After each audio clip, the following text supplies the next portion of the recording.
wa ma khalaqtul jinna wal insa illa liya'budun. Tidak aku ciptakan jin dan manusia untuk beribadah kepada aku. Beribadah kepada Allah artinya mentauhidkan Allah. Kemudian setelah itu baru kita jelaskan wajtanibu taghut, tinggalkan semua taghut. Kullu ma ubida min dullah, apa-apa yang disembah selain Allah, tinggalkan semua yang disembah oleh manusia selain Allah. Orang menyembah kubur, menyembah batu, pohon, jimat, keris, burung dan yang lainnya. Masih banyak disembah. Atau orang menyembah atasannya. Kan ada orang menyembah atasannya, atasannya dijadikan sebagai Tuhan. Atas sudah waktunya sholat, kalau atasnya bilang berangkat, nggak sholat dia. Hari ini nggak boleh puasa, nggak puasa mereka. Atasannya dijadikan sebagai Tuhan. Ada nggak di Indonesia? Ada, dan banyak seperti itu. Ini harus diingatkan. Bisa matinya dalam keadaan syirik, kufur kepada Allah. Kalau nggak diingatkan nggak akan tahu. Atasan sama semuanya. Kita wajib mentaati, tapi nggak boleh taat dalam berbuat maksiat kepada Allah. La ta'ata li makhluqin fi ma'siyatillah. Nggak boleh taat kepada makhluk dan berbuat maksiat kepada Allah. Yang terjadi sekarang, atasan dianggap segala-galanya. Takut kepada atasan. Mesti dia takut kepada Allah dan harapnya kepada Allah, bukan kepada manusia. Manusia nggak punya apa-apa. Manusia nggak punya neraka. Manusia nggak punya sorga. Manusia nggak punya pahala. Manusia nggak punya ganjaran. Manusia nggak bisa memberikan hidayah. Yang bisa memberikan hidayah adalah Allah SWT. Yang bisa memberikan rezeki hanya Allah, manusia tidak. Kita nggak kerja di tempat itu, nggak ada masalah, masih banyak lapangan pekerjaan. Tapi menjadikan atasan sebagai Tuhan ini terjadi di kita di Indonesia. Terjadi. Atasan segala-galanya sebagai Tuhannya dia. Nggak boleh dalam Islam. Ini harus Anda perhatikan lagi. Ini harus koreksi nih. Akidah yang nggak benar ini. Ini akidah, berkaitan dengan akidah ini. Merusak tauhid. Ini. Atasan dijadikan sebagai Tuhan. Sampai dia sembah atasannya. Karena apa? Ya cuma ngarepin gaji. Nggak seberapa gajinya dia. Nggak boleh. Dia tetap wajib kita hormati. Aturannya dilaksanakan. Tapi nggak boleh melanggar syariat Allah. Nggak boleh untuk berbuat dosa dan maksiat kepada Allah. La ta'ata li makhluqin fi ma'siyatillah. Nggak boleh taat kepada makhluk yang berbuat maksiat kepada Allah. Kemudian ya ikhwan fillah, jazakumullah, kita bahas tentang pengertian akidah Ahlussunnah wal Jamaah. Karena tadi saya sebutkan ada orang-orang yang ngaku dia Ahlussunnah wal Jamaah, tapi kita lihat akidahnya jauh dari akidah Ahlussunnah wal Jamaah.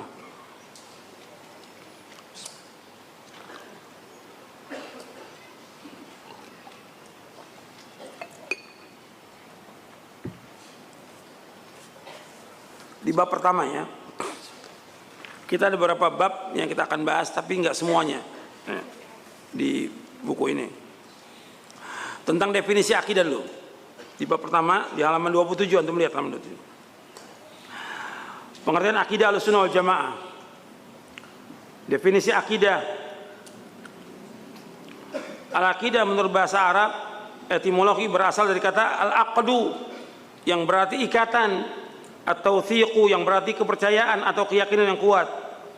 Al-ihkam wal-ihkam yang artinya mengokohkan, menetapkan, dan arabtu biquwwah yang berarti mengikat dengan kuat. Sedangkan menurut istilah yang umum, akidah iman yang teguh dan pasti yang tidak ada keraguan sedikit pun bagi orang yang meyakininya. Jadi akidah Islamiyah adalah keimanan yang teguh dan bersifat pasti kepada Allah dengan segala pelaksanaan kewajiban bertauhid dan taat kepadanya, beriman kepada malaikat-malaikatnya, rasul-rasulnya, kitab-kitabnya, hari akhir, takdir baik dan buruk, mengimani seluruh apa-apa yang telah sahih tentang prinsip-prinsip agama, perkara-perkara yang gaib, beriman kepada apa yang menjadi ijma', konsensus dari salafus saleh, serta seluruh berita yang qat'i, yang pasti baik secara ilmiah maupun secara amaliyah yang telah ditetapkan menurut Al-Quran dan Sunnah yang sahih serta ijma' salafus saleh. Jadi akidah ini lebih luas. Akidah ini lebih luas. Ada juga sering dibahas tentang tauhid, ya. Tauhid. Bedanya kalau tauhid itu pembahasannya berkaitan tentang rububiyah, uluhiyah, asma dan sifat. Dan akidah ini merupakan awal yang pertama untuk dikaji, maka dibahas di kitab-kitab pembahasan tentang tauhid, yaitu tentang rububiyah, uluhiyah, asma wa sifat. Dijelaskan oleh sebagian masyayikh tentang al-farqu bainal aqidah wa tauhid. Anna tauhid minal aqidah bal wa uswal awwal wa ra'su alladhi la yumkinu an taquma bihi wa huwa ma yata'allaqu billahi ta'ala uluhiyatan wa rububiyatan wa asma'an wa sifat. Tauhid termasuk akidah, bahkan ini pokok dari akidah. Dan pokoknya yang enggak mungkin akan tegak akidah tanpa tauhid. Dan ini berkaitan dengan Allah, berkaitan dengan uluhiyah, rububiyah dan asma wa sifat. Fat tauhidu akhassu min al-aqidah. Tauhid lebih khusus daripada akidah. Wal aqidatu a'ammu min tauhid. Dan akidah itu lebih umum dari tauhid. Jadi ini disebutkan tentang akidah, dan pembahasan akidah seperti yang tadi saya sebutkan. Pembahasan tentang akidah ini mencakup semuanya. Artinya tentang iman kepada Allah, kepada malaikat, kepada rasul-rasulnya, kepada kitab-kitabnya, kepada yaumul akhir, kepada qada dan qadar baik dan buruk. Lebih luas kajian tentang akidah itu. Kalau tauhid lebih khusus. Dan tauhid itu dibagi oleh para ulama menjadi 3, rububiyah, uluhiyah, asma wa sifat. Bukan sesuatu yang baru, bukan. Tapi berdasarkan istiqra untuk memudahkan. Untuk memudahkan. Dan Allah menyebutkan di dalam Al-Quran, antum lihat tentang 3 macam ini dalam surah Maryam di ayat 65. Allah menyebutkan dalam surah Maryam, Rabbus samawati wal ardi wa bainahuma fa'bud wastabir li'ibadatihi hal ta'lamu lahu samiyya. Di surah Maryam, surah 19 ayat 65. Allah berfirman, Rabbus samawati wal ardi wa ma bainahuma fa'budhu wastabir li'ibadatihi hal ta'lamu lahu samiyya. Artinya Allah yang memiliki langit dan bumi dan di antara keduanya, maka beribadahlah kepadanya dan sabarlah dalam beribadah kepadanya. Apakah engkau tahu ada yang sama dengan Allah? Artinya enggak ada satupun yang sama dengan Allah. Di sini disebutkan kalimat Rabbus samawati wal ardi wa bainahuma berkaitan dengan tauhid apa di sini? Tauhid apa? Rububiyah. Allah Rabb, pemilik langit dan bumi dan antara keduanya. Ini rububiyah. Kemudian yang kedua, fa'budu wastabir li'ibadati, berkaitan dengan tauhid apa? Uluhiyah. Beribadah kepada Allah dan sabarlah dalam beribadah kepadanya. Ini tauhid al-uluhiyah. Hal ta'lamu lahu samiyya, apakah ada yang sama dengan Allah? Berkaitan dengan tauhid apa di sini? Asma wa sifat. Bahwa enggak ada satupun yang sama dengan Allah. Laisa kamitslihi syai'un wa huwas samiul basir. Enggak ada satupun yang sama dengan Allah, dan Allah Maha mendengar dan Allah itu Maha melihat. Allah juga berfirman, walam yakun lahu kufuwan ahad. Enggak ada satupun yang sama dengan Allah. Enggak ada yang setara dengan Allah, enggak ada yang sebanding dengan Allah Subhanahu wa taala. Jadi akidah itu, tauhid ini dibagi menjadi 3, rububiyah, uluhiyah, asma wa sifat, untuk memudahkan, untuk penjelasan, bukan penambahan yang baru dalam agama, bukan ibadah juga, bukan. Artinya sekedar menamakan untuk memudahkan kita memahami. Paham tidak? Makanya kadang-kadang ada orang-orang yang memang hidupnya sudah penuh dengan bid'ah, penuh dengan penyimpangan. Sekarang dicari apa kesalahan ini, salaf apa kesalahannya. Oh, ini bagi tauhid menjadi 3. Oh, salaf ini membuat yang baru, trinitas, kata mereka. Ini kata mereka, karena mereka ini hidupnya sudah penuh dengan bid'ah, sudah menyimpang dari agama. Kepengen mereka ini juga, salaf juga ada salahnya gitu. Dicari kesalahannya. Padahal ini bukan ibadah. Sekedar penjelasan untuk bisa dipahami dan memudahkan. Kemudian, dan ini disebutkan oleh Syekhul Islam Taimiyah, Ibnu Qayyim dan yang lain untuk memudahkan, dan juga para ulama Ahlus Sunnah. Kemudian, ikhwan fillah, azakumullah, objek kajian ilmu akidah itu, akidah dilihat dari sudut pandang sebagai ilmu sesuai konsep Ahlus Sunnah wal Jamaah, meliputi tauhid, iman, Islam, masalah yang gaib, kenabian, takdir, berita-berita tentang yang lalu yang akan datang, dasar-dasar hukum yang qat'i, seluruh dasar agama dan keyakinan, termasuk pula sanggahan terhadap ahlul ahwa wal bidah. Jadi termasuk kita mengingkari pengekor hawa nafsu, firqah-firqah yang sesat, itu dibahas oleh para ulama ahlu sunnah. Jadi membahas juga tentang semua aliran dan sekte yang menyempal, lagi menyesatkan, serta sikap terhadap mereka. Supaya apa? Penjelasan ini umat tidak mengikuti aliran yang sesat. Harus dijelaskan.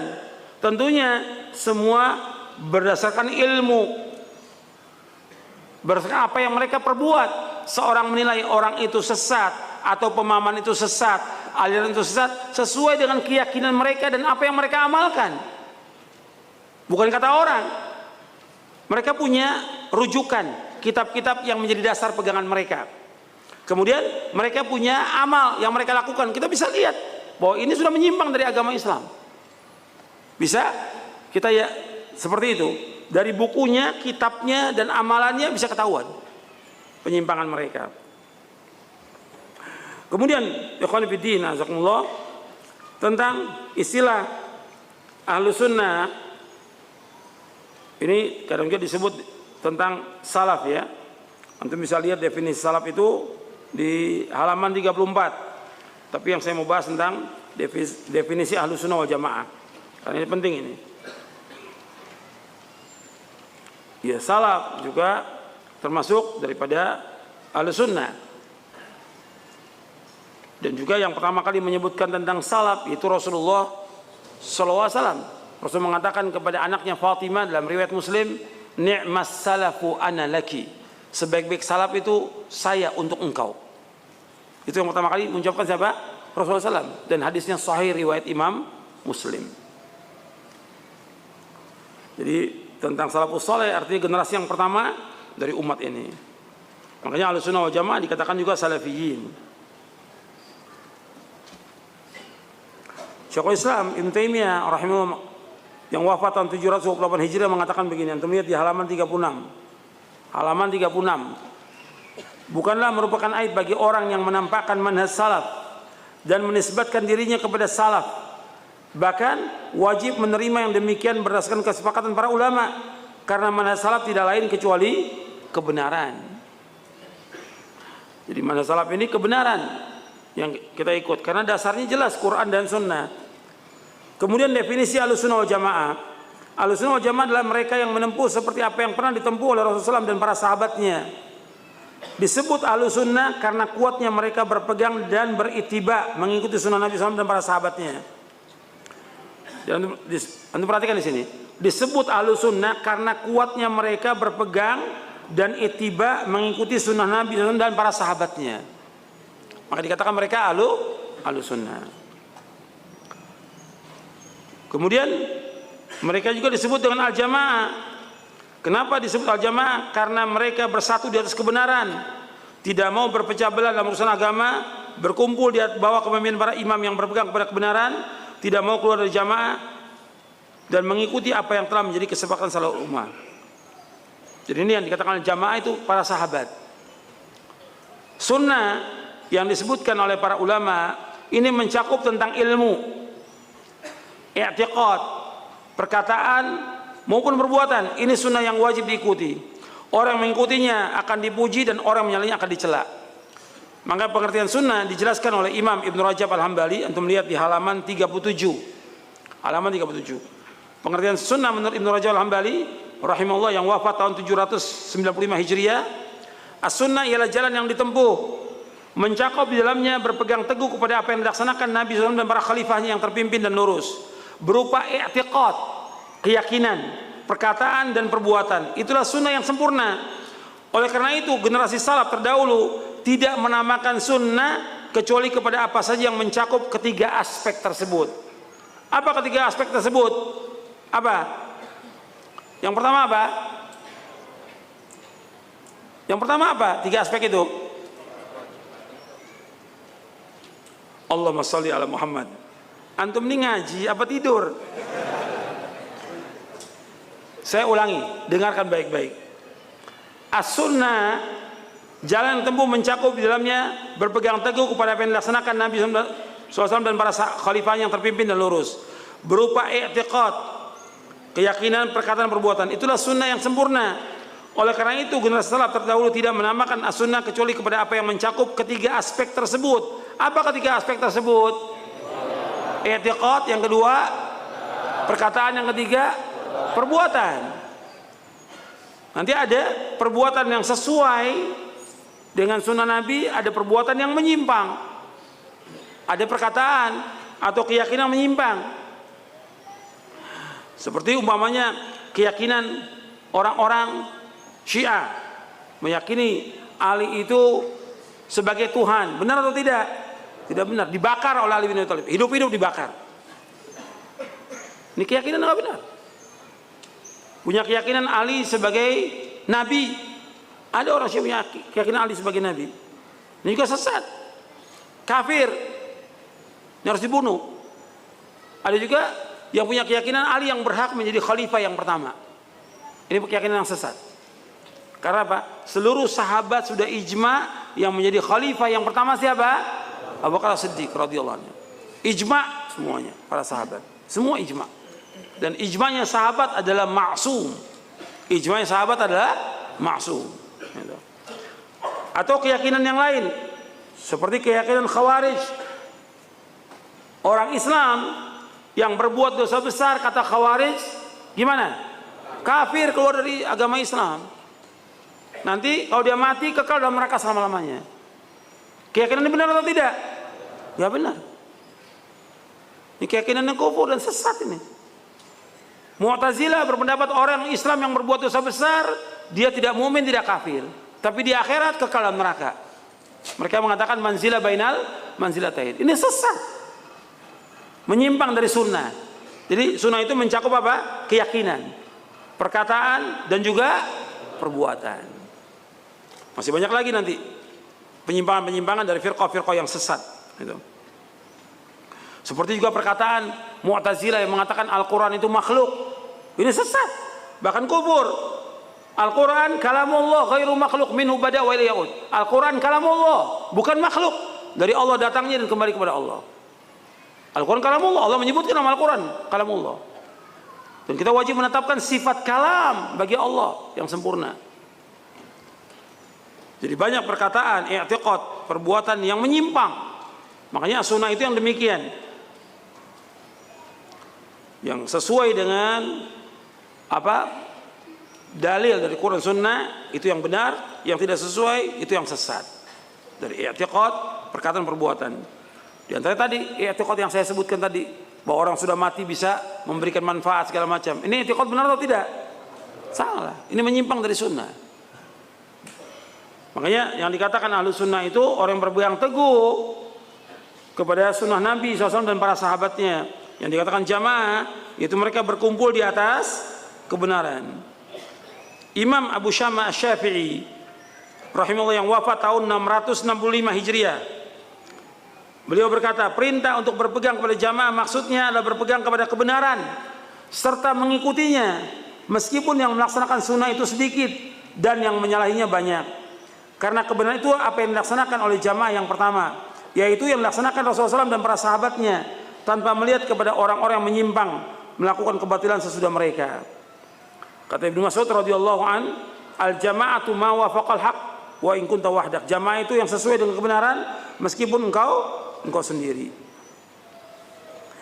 Jadi kesimpulannya, Ahlussunnah wal Jamaah adalah orang yang mempunyai sifat dan karakter mengikuti sunnah Nabi SAW dan menjauhi perkara-perkara yang baru dan bid'ah dalam agama. Itu Ahlussunnah. Kalau dia setiap harinya siang dan malam melakukan perbuatan bid'ah dan syirik, ya nggak bisa dikatakan Ahlussunnah. Ya ahlus syirik wal bid'ah, nggak bisa dikatakan Ahlussunnah.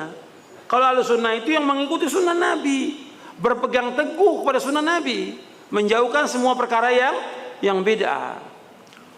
Karena bid'ah ini tercela dalam agama, dan Nabi mengingatkan tentang bid'ah itu bukan sekali dua kali, terus menerus Nabi ingatkan. Sampai dalam khutbah Jumat Nabi sering ingatkan, kullu bid'atin dhalalah wa kullu dhalalatin finnar. Setiap bid'ah itu sesat dan setiap kesesatan tempatnya neraka. Terus Nabi ingatkan umatnya. Jadi nggak boleh orang menganggap remeh masalah seperti ini. Nah, ini yang kita bahas. Pembahasan akidah ini ya mencakup masalah ini juga. Masalah menjelaskan tentang bid'ah, tentang ahlul ahwa wal bid'ah, dan menjauhkan mereka. Makanya kita ini ahlus sunnah mengikuti jejak salafus saleh, termasuk orang-orang yang kata Nabi SAW, orang-orang yang saleh. Di tengah-tengah orang yang jelek yang banyak sekali. Nabi bersabda SAW, unasun salihuna fi unasi su'in kathir may ya'sim aktar mimma yuti'uhum. Orang-orang yang saleh yang berada di tengah banyaknya orang-orang yang jelek, orang yang mendurhakai mereka lebih banyak daripada yang mentaati mereka. Ini riwayat sahih riwayat Imam Ahmad dan Ibnu Waddah. Hadis ini disahihkan oleh Syekh Ahmad Syakir dalam tahqiq Musnad Imam Ahmad. Jadi Anda perhatikan di sini. Kita berusaha memperbaiki yang diperbaiki oleh para dai, para ustadz yang menisbatkan dirinya kepada salaf, kepada ahlus sunnah. Yang diperbaiki apanya? Soal apa yang diperbaiki? Soal duit, soal politik, soal pilkada, soal ekonomi, soal usaha dagang, atau apa yang diperbaiki? Yang diperbaiki apa dulu? Akidah nomor 1. Yang dibahas akidah ini terus, nggak cukup setahun 2 tahun. Nabi Nuh aja 950 tahun. Kalau Nabi Muhammad SAW mendakwakan dakwah akidah, dakwah tauhid selama 23 tahun, ya kita kurang lebih 230 tahun. Untuk kita ini 230 tahun, kurang lebih lah. Karena nggak cukup. Dakwah ini nggak cukup setahun 2 tahun, perlu waktu perjuangan yang sangat lama. Cuma orang menganggap kan dulu udah pernah kita ngisi akidah, nggak cukup. Tetap ulang lagi. Jadi ini harus paham. Kita ini berusaha memperbaiki manusia. Makanya dikatakan oleh Rasulullah SAW tentang orang yang ghuraba, yang asing. Kan Nabi menyebutkan di sini, badal Islamu ghariba wa sayaudu kama bada ghariba fatuba lil ghuraba. Islam awalnya asing dan kelak akan kembali menjadi asing sebagaimana awalnya, maka beruntunglah bagi ghuraba, orang-orang asing. Hadis ini sahih riwayat Muslim dari sahabat Abu Hurairah. Ini orang-orang asing. Orang asing ini memperbaiki akidah manusia, memperbaiki. Makanya ketika orang-orang diperbaiki itu, ada di antara mereka yang menerima, ada yang menolak, ada yang mengingkari, ada yang mencela, ada yang menuduh, ada yang memberikan gelaran yang jelek. Sebagaimana dilakukan oleh Nabi Muhammad sama seperti itu. Jadi jangan kita berharap bahwa semua orang terima dakwah ini, enggak. Tapi dakwah ini dakwah fitrah. Secara umum manusia terima dakwah ini karena mudah untuk dipahami. Karena dalilnya Quran, Sunnah, ala fahmi salaf. Jelas dalilnya, gamblang. Riwayatnya jelas, ayatnya antum bisa baca. Maka saya suruh buka ayatnya. Saya sebutkan nomornya, baca ayatnya supaya antum paham. Jelas dalilnya. Hadisnya juga jelas semua. Saya bawakan ada di sini. Riwayatnya sahih dan tidak sahihnya dijelaskan. Kemudian juga secara fitrah manusia cocok dengan ini, mudah, nggak menyulitkan, nggak membebani manusia akidah ini, mudah. Dan juga tidak membingungkan, sesuai dengan fitrah. Bisa diterima oleh fitrah manusia, bisa diterima oleh akal manusia. Maka dakwah ini kalau antum lihat nggak pernah berkurang dakwah ini, selalu bertambah dakwah ini, nggak pernah berkurang. Semakin dakwah kita dakwakan, dakwah tauhid, dakwah akidah, semakin banyak yang ikut, nggak pernah berkurang. Dan itulah dakwahnya Nabi Muhammad SAW, seperti disebutkan oleh Heraklius bertanya kepada Abu Sufyan, apakah pengikutnya Nabi Muhammad SAW itu orang-orang kaya atau miskin yang terbanyak? Miskin yang banyak. Kemudian bertambah atau berkurang? Bertambah. Karena dakwah ini nggak pernah berkurang. Dakwah ini semakin kita jelaskan tentang tauhid, tentang akidah yang benar, semakin banyak. Antum bisa lihat sendiri, nggak pernah berkurang. Semakin banyak dakwah ini di mana-mana. Dan semakin orang mau tahu tentang akidah yang benar dan mau memahami dan mau mengamalkannya. Nah, resikonya orang-orang yang nggak senang itu ya mulai mereka mencela, memfitnah, menuduh dan segala macam. Sebagaimana dakwah Nabi Muhammad SAW. Nabi sudah berdakwah, ya dituduh orang gila, penyair, tukang sihir, orang yang putus barokahnya, dan segala macam tuduhan. Tapi itu tuduhan nggak ada masalah, dakwah tetap harus jalan. Makanya mereka nggak mampu membantah dengan dalil, dan juga mereka nggak mau ikut, mereka nuduh ini ajaran Wahabi sesat. Antum bisa tanya Pak Kiai, Pak Ustadz, Wahabi itu apa? Wahabi itu apa? Jenis orang apa jenis makanan? Tanya kepada dia, apa? Jelaskan. Jangan asal ngomong, jangan asal nuduh. Wahabi itu apa? Jelaskan. Kau bilang itu aliran yang melarang orang ziarah kubur. Apa ada larang ziarah kubur? Di buku ini jelaskan tentang ziarah kubur, ada di sini. Di buku ini ada, di Syarah Akidah ini tentang ziarah kubur. Enggak ada larangan ziarah kubur. Yang dilarang itu minta-minta ke kuburan. Secara akal, bisa nggak orang yang sudah mati itu diminta? Coba Pak Kiai jawab. Jadi antum ini juga jangan diam. Antum ajak mereka diskusi, ajak mereka berpikir. Ajak. Jangan kepada muridnya, jangan. Langsung kiainya, ustadznya. Gitu. Langsung, saya mau ketemu dengan kiai. Enggak ngadepin saya, enggak, saya mau ketemu sama kiainya. Harus begitu, supaya apa? Bisa jelas. Karena apa? Selama ini semua tuduhan, enggak ada bukti. Kan Allah mengatakan qul hatu burhanakum in kuntum shadiqin, kata Allah. Katakan kepada mereka, mana bukti kamu, mana hujah kamu, mana dalil kamu, jika kalian orang yang jujur. Begitu Islam, mana dalil kamu? Menuduh orang semua bisa, anak kecil juga bisa. Dan yang paling bisa menuduh orang gila. Sekarang ketika orang menuduh ini Wahabi sesat, dari mana? Yang diajarkan akidah yang benar kok tauhid. Akidah Ahlussunnah wal Jamaah. Ada dalilnya, ada keterangannya, ada rujukannya, ada marojinya, ada referensinya, bisa dilihat di kitab itu. Bukan kata orang. Ketika nuduh, mana buktinya? Jadi antum harus bisa supaya mereka juga terbuka. Kalau mereka nggak mau, nggak ada masalah. Nggak ada masalah dalam dakwah. Yang penting kita berusaha untuk mengajak dengan cara yang baik, mereka terima, alhamdulillah. Mereka nggak terima, nggak ada masalah. Karena apa? Secara umum manusia Allah sudah sebutkan semuanya fasik. Wa inna katsiran minan nasi la fasiqun. Kebanyakan manusia ini fasik, melanggar syariat. Yang kedua, dalam dakwah Allah sudah sebutkan yang tadi yang sudah kita baca di buku ini, di surah An-Nahl, surah 16 ayat 36. Setelah nabi-nabi mendakwakan dakwah tauhid, melarang menyembah tagut, diwajibkan untuk menjauhkan tagut. Kata Allah apa?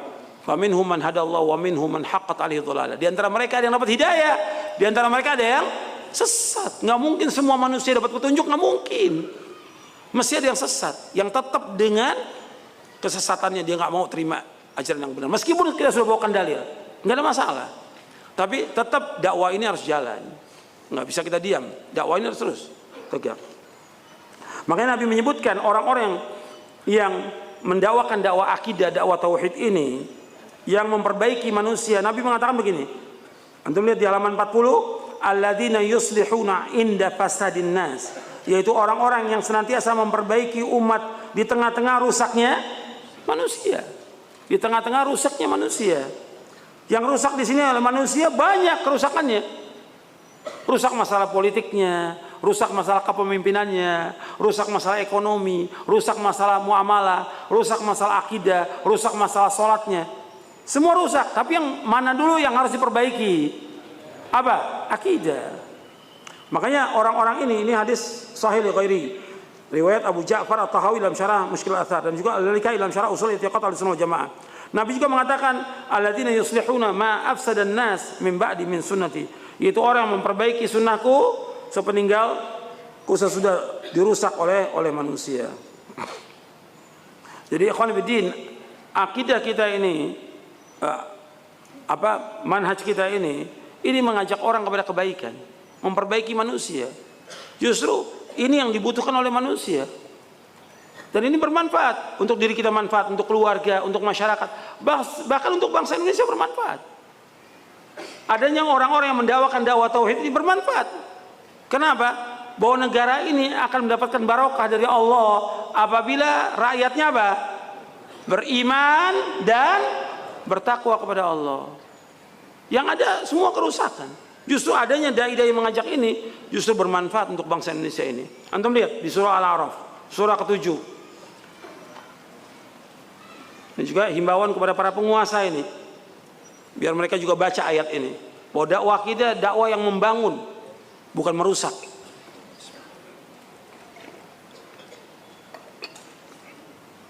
Justru dakwah kita mencerdaskan bangsa Indonesia ini. Dakwah kita mencerdaskan bangsa Indonesia. Justru dakwah kita mengajak umat kepada persatuan. Makanya di buku ini Syarah Akidah nggak boleh kita mengadakan provokasi kepada penguasa, nggak boleh memberontak pada penguasa. Justru kita mengajak kepada persatuan. Tapi tuduhan orang macam-macam terhadap dakwah ini. Allah menyebutkan dalam surah Al-A'raf ayat 96. Surah yang ke-7 ayat 96. Walau anna ahlal qura amanu wattaqau lafatahna 'alaihim barakatin minas sama'i wal ard walakin kadzdzabu fa akhadnahum bima kanu yaksibun. Kalau seandainya penduduk desa mereka beriman dan bertakwa kepada Allah, kami akan bukan bagi mereka barokah dari langit dan bumi, akan tapi mereka mendustakan, maka kami siksa mereka dengan sebab apa yang mereka usahakan. Ya, ini mushafnya kan setiap antum mushaf dibawa, mushaf Al-Qur'an setiap ngaji itu. Supaya jelas bahwa kita justru dakwah mengajak orang kepada apa? Iman dan takwa. Kalau rakyat ini beriman bertakwa barokah. Tapi yang ada petaka, musibah, bencana dan yang lainnya. Karena apa? Banyaknya dosa dan maksiat dilakukan oleh manusia. Justru dengan dakwah kita mengajak mereka kepada kebaikan, kepada ketaatan. Kemudian antum perhatikan bahwa orang mengikuti jejak salafus saleh itu enggak lepas mereka untuk mempelajari hadis-hadis Nabi SAW. Maka At-Taifah Al-Mansurah, Ahlus Sunnah wal Jamaah dikatakan juga mereka ahlul hadis. Kata Imam Syafi'i begini, antum lihat di halaman 41. Kata Imam Syafi'i rahimahullah yang wafat tahun 204 Hijriah, Muhammad bin Idris Asy-Syafi'i rahimahullah rahmatan wasi'ah. Kata beliau begini, apabila aku melihat seorang ahli hadis seolah-olah aku melihat seorang dari sahabat Nabi SAW, mudah-mudahan Allah memberikan ganjaran yang terbaik kepada mereka. Mereka telah menjaga pokok-pokok agama untuk kita dan wajib atas kita berterima kasih atas usaha mereka. Justru Ahlus Sunnah ini justru menjaga agama dari hal yang menyimpang atau yang dimasukkan dalam agama ini, dari kesyirikan atau tambahan-tambahan atau bid'ah atau khurafat atau yang lain. Justru Ahlus Sunnah menjaga.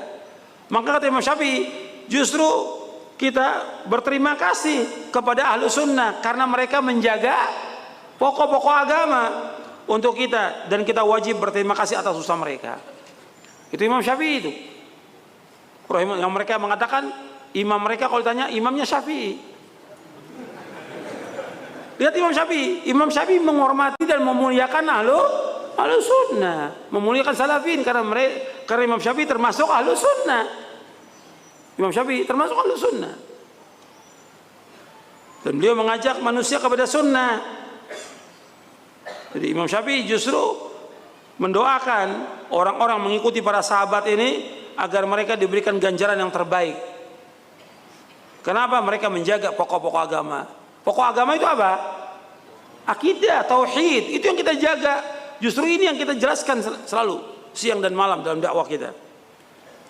Dan kita harus terima kasih kepada mereka, bukan dicela, bukan dituduh, bukan difitnah. Sebab kalau orang berbuat kesyirikan, kesian. Umat ini ketika mereka akidahnya menyimpang atau mereka berbuat kesyirikan, kesian. Kalau mereka mati dalam melakukan syirik, bagaimana akibatnya? Allah berfirman di dalam surah An-Nisa, dalil ya, dibawa dalil, bukan kata saya. Allah berfirman dalam surah An-Nisa ayat 48, Innallaha la yaghfiru ayyushraka bihi wa yaghfiru ma duna dzalika liman yasha wa may yusyrik billahi faqad iftara itsman 'azima. Surah An-Nisa surah 4 ayat 48. Sesungguhnya Allah enggak akan mengampuni dosa yang berbuat apa? Syirik. Dan Allah mengampuni dosa selain itu bagi siapa Allah kehendaki. Barang siapa yang berbuat syirik maka dia telah berbuat dosa besar yang paling besar. Bahkan Allah mengatakan orang yang berbuat syirik itu, Allah mengatakan sesat mereka. Yang mengatakan sesat siapa? Allah. Antum lihat ayatnya. Surah An-Nisa ayat 116. Surah yang sama, surah 4 ayat 116. Innallaha la yaghfiru wa yushraka bihi wa yaghfiru ma duna dzalika liman yasha wa man yusyrik billahi faqad dhalla dhalalan ba'ida. Sesungguhnya Allah tidak mengampuni dosa orang berbuat syirik, dan Allah mengampuni dosa yang lain bagi siapa yang Allah kehendaki. Barang siapa yang berbuat syirik, maka sungguh dia telah sesat dengan kesesatan yang jauh. Justru kita menjelaskan kepada umat tentang bahaya apa? Kesyirikan. Jangan sampai mereka berbuat syirik, karena masih banyak orang berbuat syirik. Masih banyak memalingkan ibadah kepada selain Allah. Dan ini masih terjadi yang seperti ini. Masih percaya pada jimat-jimat.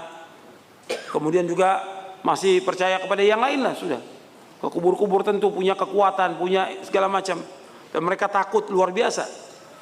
Mengadakan sesaji buat bangsa jin dan yang lainnya. Ini semua syirik. Semua ini syirik. Atau ketika terjadi bencana, mereka bikin sesajen atau tumpeng atau yang lainnya, penyembelihan ke sapi, kambing. Untuk siapa? Kalau di Laut Selatan, Nyai Roro Kidul. Di antara yang ikut itu, di antaranya juga ustadz-ustadz, kiai-kiai. Syirik atau tidak? Syirik perbuatan ini. Nggak boleh. Mereka nggak bisa, apakah Nyai Roro Kidul atau siapa aja, nggak bisa memberikan manfaat, nggak bisa menolak bahaya. Yang mendatangkan manfaat, menolak bahaya hanya Allah SWT. Seperti yang sudah kita bahas tadi ayatnya. Di surah apa tadi? Surah apa? Surah apa? Bukan. Yang bisa menolak bahaya, apa kita kena bahaya, itu hanya Allah. Surah apa? Sudah kita kaji tadi. Surah Yunus, surah 10 ayat 107, 106 dan 107. Kalau kita kena penyakit, kefakiran, bencana, kemiskinan, petaka, yang bisa menghilangkan bahaya itu hanya Allah. Kok pasang sesaji, kok lempar sesaji ke lautan untuk Nyai Roro Kidul yang lain? Ini syirik perbuatan. Masih ada nggak di Indonesia seperti ini? Masih banyak. Ini harus dijelaskan. Kalau mereka tetap berbuat syirik, matinya dalam syirik, nggak diampuni oleh Allah Taala. Bahkan amal-amal dia, sholatnya, puasanya, zakatnya, hajinya, sedekahnya, silaturahmi, dan semua perbuatan baik dia dihapuskan semuanya oleh Allah.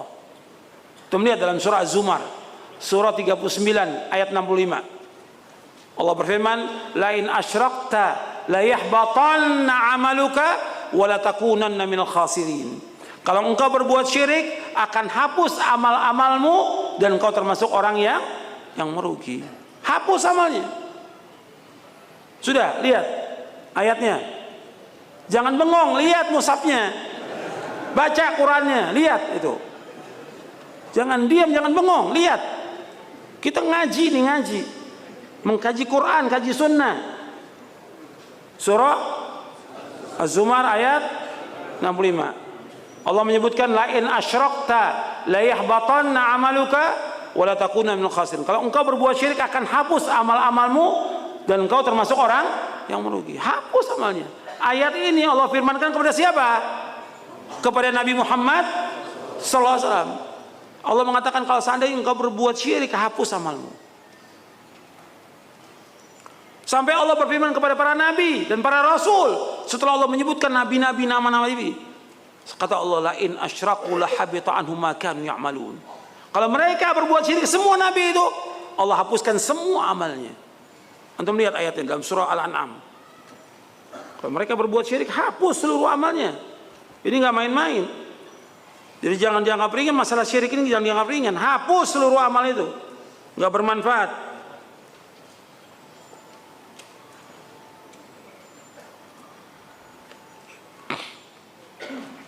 Walau asyraku la habita anhum ma kanu ya'malun. Surah Al-An'am ayat 88.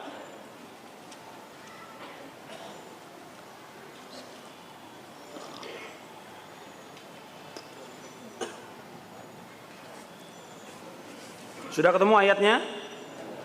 Surah Al-An'am surah 6 ayat 88. Surah 6 ayat 88.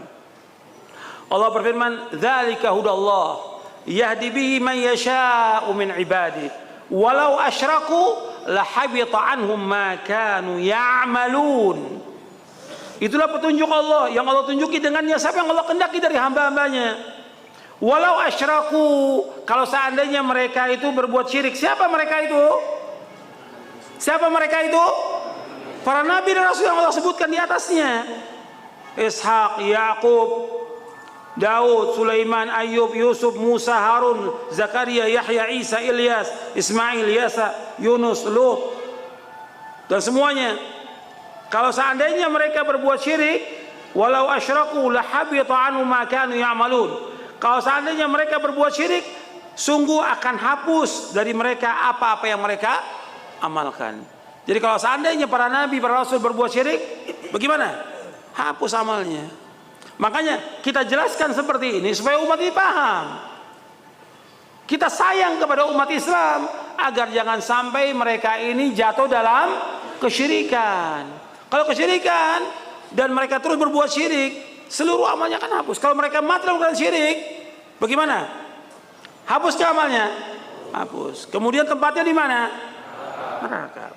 Allah menyebutkan orang yang berbuat syirik dan mati dalam keadaan syirik, diharamkan bagi mereka sorga, tempat tinggal neraka. Antum lihat dalam surah Al-Maidah, surah 5 ayat 72. Surah Al-Maidah surah 5 ayat 72, Allah berfirman, innahu may yusyrik billahi faqad haramallahu alaihil jannah wa ma'wahu an-nar wa ma lidh-dhalimin min ansar. Di akhir ayat 72, innahu may yusyrik billahi faqad haramallahu alaihil jannah wa ma'wahu an-nar wa ma lidh-dhalimin min ansar. Sesungguhnya barang siapa berbuat syirik kepada Allah, sungguh Allah mengharamkan atasnya sorga, tempat tinggalnya neraka, dan orang-orang yang zalim itu tidak punya penolong. Orang-orang yang berbuat syirik dikatakan oleh Allah dalam Al-Quran zalim, karena syirik kezaliman yang paling besar. Seperti wasiat Luqman kepada anaknya, ya bunayya la tusyrik billah inna syirka la dzulmun adzim. Wahai anakku, jangan berbuat syirik, sesungguhnya syirik kezaliman yang amat besar. Makanya orang berbuat syirik ya orang-orang yang zalim. Kemudian ikhwan fillah, kita lanjutkan. Kita masuk bab yang kedua. Bab yang kedua juga nggak semuanya kita bahas, hanya berapa poin. Yang paling penting di sini, yang pertama dari bab kedua, yang pertama arti sumber akidah kitabullah, Al-Quran, sunnah Rasulullah yang sahih dan ijma salafus saleh. Di dalam kita beragama ini sumbernya Al-Quran, kemudian sunnah Rasulullah dan ijma salafus saleh. Disebutkan di sini sumber akidah karena yang kita bahas di buku ini tentang apa? Akidah. Pada hakikatnya semua sumber dari agama Islam adalah Quran, kemudian sunnah. Dan Quran ini terpelihara atau tidak? Terjaga atau tidak Quran ini? Terjaga karena Allah berfirman, inna nahnu nazzalna dzikra wa inna lahu lahafizun. Sesungguhnya kami yang menurunkan Al-Quran dan kami yang menjaga Al-Quran. Makanya dalam dakwah kita yang kita tunjukkan kepada umat ini dalil Quran, sunnah, qala Allahu, qala Rasul. Ini dalilnya, firman Allah. Ini sabda Rasulullah. Selalu dalam dakwah seperti itu. Bukan perkataan kita, bukan ijtihad kita, bukan, tapi qala Allah, qala Rasul. Dan ini sebaik-baik petunjuk. Karena Nabi bersabda apa? Wa khairul huda huda Muhammad SAW. Kan Nabi bersabda, fa inna asdaqal hadithi kitabullah. Sebaik-baik perkataan itu kitabullah. Dan sebaik-baik petunjuk, wa khairul hadi hadi Muhammadin. Sebaik petunjuk Nabi Muhammad SAW. Jangan ikuti petunjuknya ustadz atau guru atau syekh. Ikuti petunjuknya siapa? Nabi Muhammad SAW. Makanya kalau ada orang suka bertanya, Ustaz, saya mohon petunjuk. Petunjuknya ada dalam Quran dan Sunnah. Kamu baca dari awal sampai akhir. Ya, mohon petunjuk bukan sama kita, mohon petunjuk Allah. Ihdinas siratal mustaqim. Ya Allah, tunjukilah kami ke jalan yang lurus. Jadi kalau orang minta mohon petunjuk, petunjuknya ada dalam Quran, petunjuknya ada dalam Sunnah. Tinggal antum baca. Kalau nggak bisa paham, tanya kepada orang yang paham tentang apa yang mau dibahas. Karena luas petunjuk ini. Dan itu yang kita minta kepada Allah. Makanya kita minta setiap hari, Allahumma inni as'alukal huda wat tuqa wal afafa wal ghina. Allahumma inni as'alukal huda wat tuqa wal afafa wal ghina. Hadis ini sahih, riwayat Muslim. Ya Allah, berikan aku petunjuk, ketakwaan, terpelihara, tidak minta-minta pada manusia, dan kecukupan. Hadis ini sahih. Itu doa tiap hari untuk baca dan bisa dibaca waktu sujud. Allahumma inni as'alukal huda wat tuqa wal afafa wal ghina. Ada dalam buku doa dan wirid, antum bisa baca. Jadi sumber akidah kita kembali Quran, sunnah Nabi yang sahih. Dua ini yang Nabi katakan, taraktu fikum amrayni lan tadillu ma tamassaktum bima kitaballah wa sunnati. Aku tinggalkan dua perkara yang kalian tidak akan sesat selama kalian berpegang dengan dua perkara ini, yaitu kitabullah dan sunnahku. Makanya ini yang harus kita pegang. Sumbernya dalam kita mengkaji, dalam kita mengaji, dalam kita beragama, dalil dari Quran Sunnah. Kalau ada orang memberikan petunjuk begini, ada ya ini sudah kesepakatan ulama mengatakan ini, dalil. Kok sepakat ulama? Dari dulu ulama mengerjakan begini, dalil. Dan tanya dong dalilnya, bukan ulama. Kan para ulama juga mengatakan kalau ada pendapatku menyalahi sunnah Rasulullah, kata mereka apa? Buang pendapatku, ikuti apa? Sunnah Rasulullah. Nah sekarang kadang-kadang orang dibawa, dia anggap perkataan ulama ini lebih tinggi dari Quran dan sunnah. Ini perkataan yang batil, sesat, menyesatkan umat Islam. Yang paling tinggi Quran dan sunnah. Itu yang harus kita ajak umat kepada qala Allah, qala Rasul. Bagaimana Rasul mengerjakan itu kita ikut. Kan ada ulama mengatakan begini, kalau sudah datang dalil, batal semua pendapat ulama. Idza waradal athar batalan nazar. Idza waradal athar batalan nazar. Apabila sudah datang dalil, batal semua pendapat. Batal semua pendapat, batal semua ijtihad. Dalil yang kita ikut. Jadi jangan mau dibawa kepada syekh atau ulama, jangan, dalil dulu. Nanti ulama yang kemudian menjelaskan dalil ini. Tapi bukan kemudian ulama yang kemudian kita ikuti dalilnya dibuang. Dan ini terjadi yang seperti ini. Begitu juga kalau kita lihat contoh Nabi dalam kita beragama, Nabi ada nggak mencontohkan dalam masalah ibadah kepada Allah? Yang paling tahu ibadah kepada Allah siapa? Rasulullah SAW. Rasul diutus oleh Allah untuk ditaati. Yang kalau orang mentaati dia pasti masuk surga. Ketika dia menyalahi Rasulullah pasti masuk neraka. Pasti itu. Semua serba kepastian. Dalilnya apa? Nabi bersabda dalam hadis yang sahih. Kata Nabi SAW, kullu ummati yadkhulul jannah illa man aba. Qila wa man ya'ba Rasulullah? Qala man ata'ani dakhala jannah wa man asani faqad aba. Akhrajahul Bukhari. Kata Nabi, setiap umatku akan masuk surga kecuali yang enggan. Siapa yang enggan Rasulullah? Yang taat kepada aku dia masuk surga. Yang tidak taat berarti dia enggan masuk surga. Makanya Allah berfirman dalam surah An-Nur, surah yang ke-24 ayat 63. Allah berfirman, "Falyahdharil ladzina yukhalifuna an amri an tusibahum fitnatun aw yusibahum adzabun alim." Hendaklah berhati-hati orang-orang yang menyalahi perintahnya. Perintah siapa di sini? Perintah Rasulullah SAW. Akan ditimpa fitnah atau azab yang pedih. Kalau orang sudah menyalahi sunnah Rasulullah, pasti tertimpa apa? Fitnah atau azab yang pedih. Bukan main-main, azab. Makanya kita wajib taat kepada Rasulullah SAW. Mutlak wajib taat. Kalau sudah datang dalil dari Quran Sunnah, sami'na wa ata'na. Itu orang beriman begitu. Kalau dipanggil kepada Allah, dipanggil kepada Rasul, jawaban mereka sami'na wa ata'na. Di dalam surah apa itu ayatnya? Sami'na wa ata'na kalimatnya. Surah apa? Jangan asbun, jangan asal bunyi. Siapa yang bisa sebutkan dalilnya? Orang beriman, kalau diajak kepada Allah dan Rasulnya, mereka mengatakan sami'na wa ata'na. Di antara antum ini udah lama ngaji. Di antara antum ustaz. Masa nggak bisa jawab?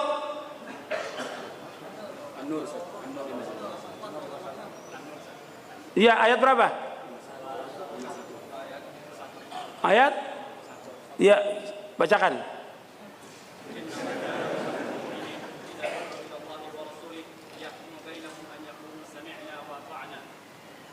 Wa ulaika humul muflihun. Naam. Innama kana qaulal mu'minina idza du'u ila Allah wa rasulih yahkumu bainahum ay yaqulu sami'na wa ata'na wa ulaika humul muflihun. Dalam surah An-Nur ayat 51. Jadi kalau sudah datang dalil dari Quran dan Sunnah, ini ajaran dari akidah Ahlussunnah wal Jamaah, seperti itu ajarannya. Para sahabat langsung kalau sudah datang perintah Nabi, sami'na wa ata'na. Enggak, nanti dulu. Pendapat saya begini. Ini menurut ulama begini, menurut masyayikh begini, menurut ini begini. Ini dalil. Sami'na wa ata'na, ikut. Untuk melihat di ayat 51. Innama kana qaulal mu'minina idza du'u ila Allah wa rasulih liyahkuma bainahum ay yaqulu sami'na wa ata'na wa ulaika humul muflihun. Sesungguhnya perkataan orang beriman apabila diajak kepada Allah Rasulnya untuk dihukumi di antara mereka, mereka mengatakan sami'na wa ata'na. Dan mereka orang-orang yang menang, orang yang sukses. Makanya di poin yang kelima, antum lihat di sini, poin yang kelima. Ini penting dalam kita beragama ini, dalam kita berakidah, dalam kita beribadah. Ini penting, poin yang kelima ini. Antum lihat. Berserah diri, taslim, patuh dan taat hanya kepada Allah dan Rasulnya secara lahir dan batin. Tidak menolak sesuatu yang dari Al-Quran dan Sunnah yang sahih, baik menolaknya itu dengan kias, analogi, perasaan, kasyaf, iluminasi atau penyingkapan tabir rahasia, sesuatu yang gaib, ucapan seorang syekh ataupun pendapat imam-imam dan lainnya. Allah berfirman di dalam surah An-Nisa ayat 65, "Fala wa rabbika la yu'minuna hatta yuhaqqimuka fima shajara bainahum, thumma la yajidu fi anfusihim harajan mimma qadaita wa yusallimu taslima." Maka demi Rabbmu, mereka tidak beriman sebelum mereka menjadikan engkau Muhammad sebagai hakim dalam perkara yang mereka perselisihkan, sehingga kemudian tidak ada rasa keberatan dalam hati mereka terhadap putusan yang kau berikan dan mereka menerima dengan sepenuhnya. Arti di sini, kalau Rasul sudah putuskan satu perkara, apakah itu wajib, apakah itu haram atau boleh atau tidak, maka kita wajib untuk tunduk. Enggak dikatakan beriman sampai kita jadikan Rasul sebagai hakim. Itu yang pertama. Yang kedua, kalau sudah diputuskan, enggak boleh ada rasa kesal dalam hati, enggak boleh. Kita harus terima putusan itu. Terima. Ridho dengan putusan Rasulullah. Yang ketiga, taslim. Tunduk dengan setunduk-tunduknya. Makanya Allah berfirman lagi dalam surah Al-Hasyr ayat 7, "Wa ma atakumur rasulu fakhudhu wa ma nahakum anhu fantahu wattaqullaha innallaha syadidul iqab." Apa saja yang datang kepada Rasul, apa saja yang datang kepadamu dari Rasul, maka ambillah atau terimalah. Apa yang dilarang, kamu tinggalkan. Bertakwalah kepada Allah, Allah itu sangat keras siksanya. Antum perhatikan di sini. Di sini disuruh kita ini kalau datang apa dari Rasul kita terima. Selama riwayatnya sahih. Yang dilarang tinggalkan, jauhkan. Ini sudah satu keputusan. Dasarnya Quran, Sunnah, kemudian ijma para sahabat. Ijma mereka masuk. Karena yang menjelaskan demikian wajib mengikuti itu adalah Allah dalam Al-Quran. Ijma'nya para sahabat maksum, wajib kita ikuti ijma'nya mereka dan wajibnya mengikuti pemahaman mereka. Karena Allah menyebutkan demikian dalam surah apa? Dalam surah apa? Jangan bengong. Surah An-Nisa ayat 115. Oh, ijma sahabat maksum dan ijma mereka wajib diikuti dan pemahaman mereka wajib diikuti. Dasarnya surah An-Nisa ayat 115. Allah berfirman, "Wa man yushaqiqir rasula min ba'di ma tabayyana lahul huda wa yattabi' ghaira sabilil mu'minin nuwallihi ma tawalla wa nuslihi jahannam wa sa'at masira." Dan barang siapa menentang Rasul sesudah jelas baginya petunjuk dan mengikuti jalan selain jalan kaum mukminin, kami biarkan dia sesat dan kami akan masukkan dia ke neraka jahanam dan jahanam saja dia tempat kembali. Jalannya kaum mukminin dalam ayat itu artinya siapa? Para sahabat. Wajib mengikuti jalannya mereka, karena Allah merintahkan demikian. Kemudian ikhwan fillah, jazakumullah. Kemudian yang ke-10. Jadi poin 1, poin yang kelima, kemudian sekarang yang ke-10.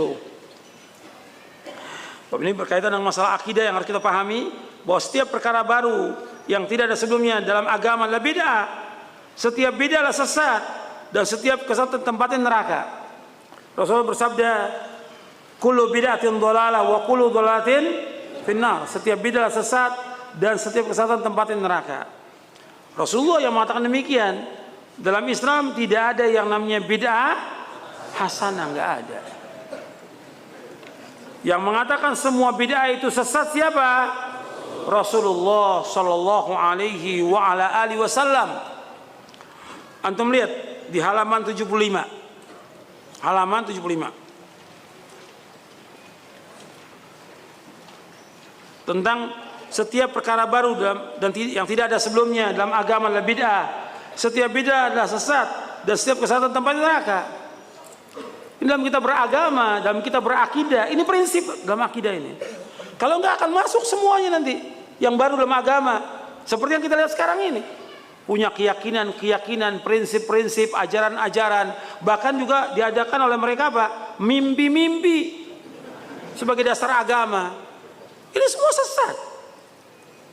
Gak bisa. Dalil Quran, Sunnah, apa misalnya? Yang tidak ada, ya bid'ah.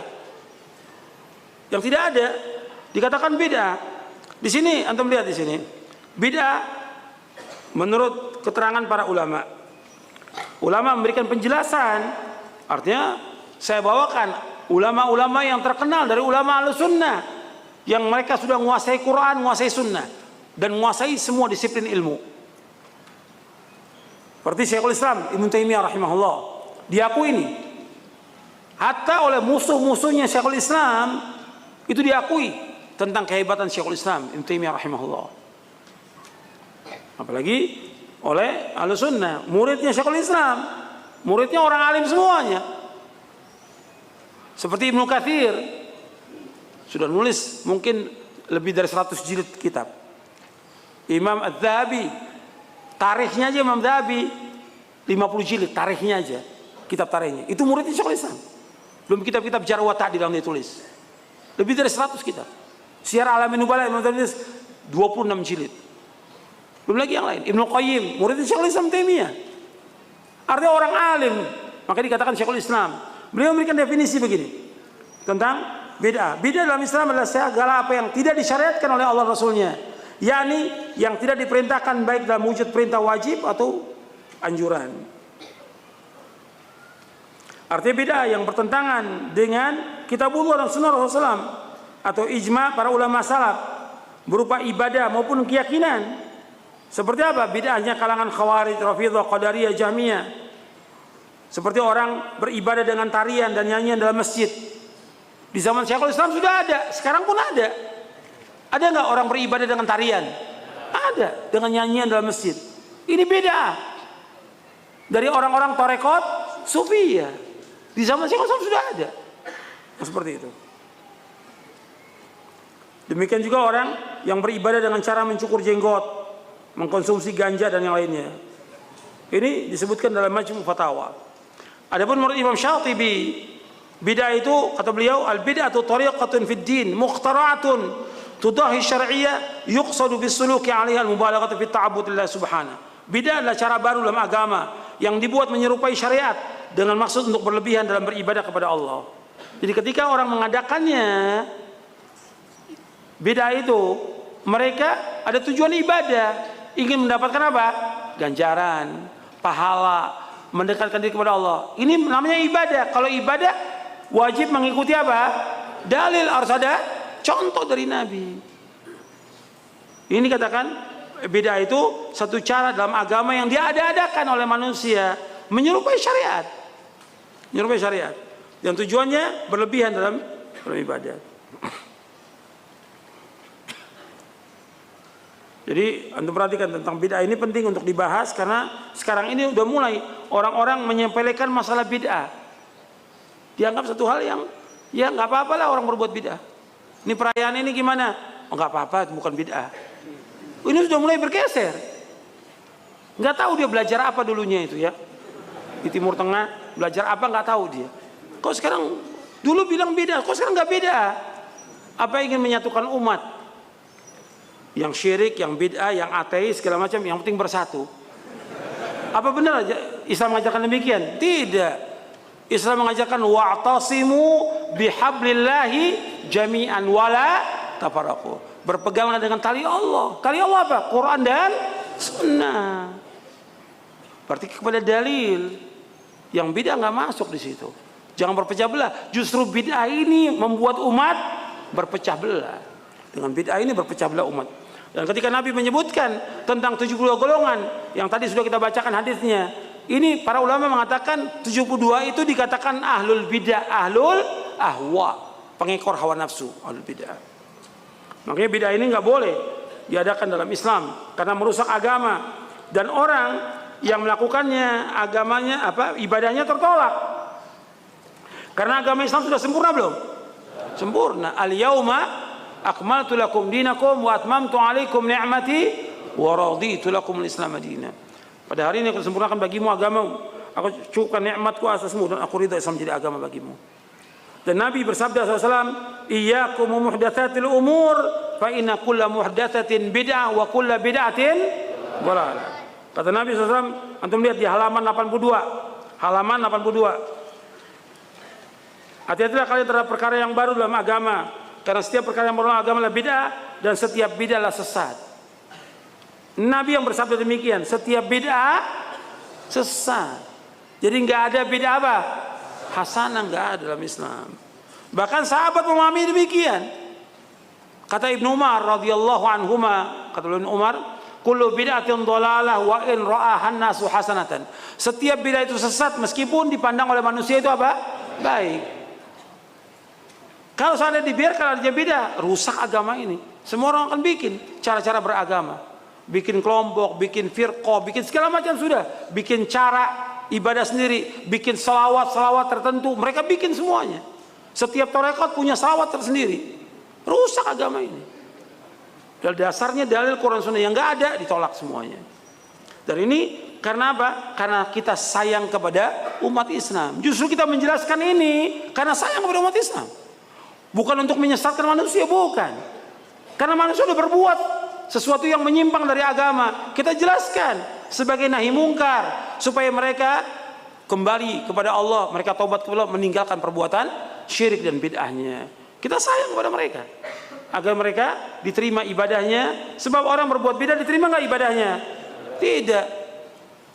Di hadis yang kelima dalam Arba'in Nawawi dari Ummul Mukminin Aisyah radhiyallahu anha wa ardhaha, Nabi bersabda SAW, man ahdatsa fi amrina hadza ma laysa minhu fa huwa raddun. Barang siapa mengadakan satu yang baru dalam agama kami yang enggak ada contohnya, amalan itu tertolak. Kesian kan kalau umat Islam melakukan amal yang tertolak. Amalnya kelihatannya baik, soleh, tapi bid'ah yang lakukan. Orang pandang itu baik, tapi bid'ah, tertolak. Hadisnya sahih dari Bukhari dan Muslim. Justru kita menjelaskan ini karena sayang kepada umat Islam. Makanya bid'ah itu semuanya sesat. Bahkan bid'ah ini dicintai oleh siapa? Oleh iblis. Antum lihat halaman 84. Imam Sufyan Ats-Tsauri rahimahullah, dia wafat tahun 161 Hijriah. Kata Imam Sufyan Ats-Tsauri, al-bid'atu ahabbu ila iblis minal ma'siyah wal ma'siyatu yutabu minha wal bid'atu la yutabu minha. Perbuatan bid'ah lebih dicintai oleh iblis daripada maksiat. Pelaku maksiat masih mungkin dia untuk taubat dari maksiatnya, sedangkan pelaku bid'ah sulit untuk bertaubat dari bid'ahnya. Kenapa? Karena dia anggap perbuatannya apa? Baik. Ini riwayat diriwayatkan oleh Imam Al-Lalikai dalam Syarah Ushul I'tiqad Ahlussunnah wal Jamaah. Kemudian Imam Abu Muhammad Al-Hasan bin Ali bin Khalaf Al-Barbahari rahimahullah, beliau Imam Ahlussunnah wal Jamaah pada zamannya yang wafat tahun 329 Hijriah. Beliau berkata begini, jauhilah setiap perkara bid'ah sekecil apapun, karena bid'ah yang kecil lambat laun akan menjadi besar. Seperti itulah setiap bid'ah yang terjadi pada umat ini. Pada awalnya kecil dan remeh, mirip dengan kebenaran, sehingga banyak orang yang terperdaya dan terkecoh, lalu mengikat hati mereka sehingga susah untuk keluar dari jeratannya, dan akhirnya mendarah daging lalu diyakini sebagai agama yang dia beragama dengannya. Kemudian tanpa disadari pelan-pelan mereka menyelisih jalan yang lurus dan keluar dari agama Islam. Jadi bid'ah itu awalnya kecil, yang lama-kelamaan menjadi besar dan sulit dia untuk keluar. Di dalam Syarh Sunnah lil Imam Al-Barbahari. Kemudian yang terakhir, bab yang kelima, yang keempat kita lewatkan, yang kelima. Ini yang terakhir yang kita bahas. Jadi sesudah kita bahas bahwa jalan itu hanya satu, menuju kepada Allah, yaitu jalan yang ditempuh oleh Rasulullah SAW dan para sahabatnya, dan kita harus mengikuti dalil dari Quran Sunnah ala fahmi salaf, dan gak boleh kita berbuat bid'ah. Maka kita disuruh sabar mengikuti ajaran ini, dan jangan kita terpengaruh dengan banyaknya perkataan orang. Antum lihat halaman 110. Kata Imam Al-Auza'i, isbir nafsaka ala sunnah waqif haitsu waqafa al-qaumu wa qul bima qalu wa kuffa amma kuffu an wasluk sabila salafika salih fa innahu yasauka ma wasi'ahum. Bersabarlah dirimu dengan sunnah setelah tegak sebagaimana para sahabat tegak di atasnya. Katakanlah sebagaimana yang mereka katakan, tahanlah dirimu dari apa yang mereka menahan diri darinya. Ikutilah jalan salafus saleh, karena akan mencukupi kamu apa yang mencukupi mereka. Ini syarah usul i'tiqad Ahlussunnah wal Jamaah. Artinya kita harus sabar. Di atas sunnah yang sabar. Tantangannya banyak. Kita ikuti apa yang dilakukan para sahabat. Yang diucapkan mereka, yakini mereka kita ucapkan. Yang mereka menahan diri, kita menahan diri. Ikuti jejak salafus saleh. Kemudian juga kata beliau lagi begini, alaika bi'athari man salaf wa in rafadaka nas wa iyyaka wa ara ar-rijal wa in zakhrafu laka bil qaul.